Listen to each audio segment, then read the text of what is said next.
колеги, еве ја со тефтерчето ќе продолжам. Ама ова тефтерче има многу нешта запишани. Овде стојат факти, колеги, зошто Социјалдемократскиот сојуз на Македонија го провоцира судството и правдата во Македонија, бидејќи во ваквите тефтери, откаде ќе има правда, но и ќе има одговорност за многу кратко време, стојат одредени факти. Тие одредени факти стојат запишани и нотирани исто така и во Европскиот извештај. Европскиот извештај за 2022 година, памтите, велеше за Штипската болница. Има разрешница? Не. Пари повеќе? Да. Имаше за Националната агенција за европски образовни програми и за мобилност. Знаете за фризерниците, памтите? Кога трениравте дополнително магариња? Да се подсетиме, бидејќи не се забораваат тие работи, па да ми зборувате овде, дека вие сте направиле нешто за правдата.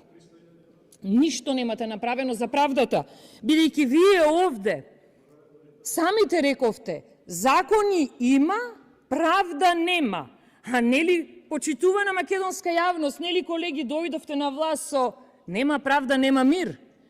Или тоа беше лага за сите, бидејќи ветувавте живот за сите.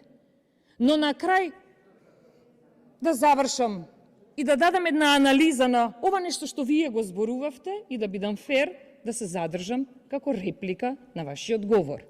Зборувавте за кандидатот Јадранка Дабовиќ Анастасовска, за која видовме дека има одлично CV, но јас имав еден сомнеж во вашиот говор.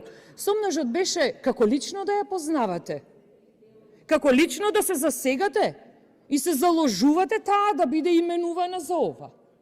Зошто е тој мој сомнеж таков?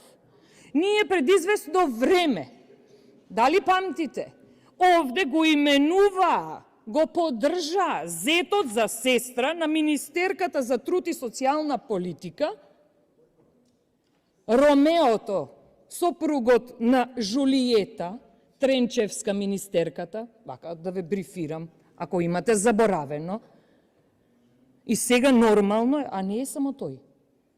Многумина такви.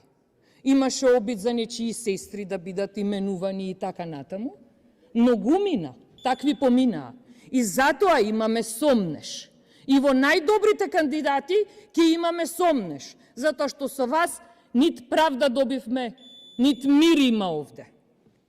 Благодарам. Контрреплика Снежана Калевска-Ванчева.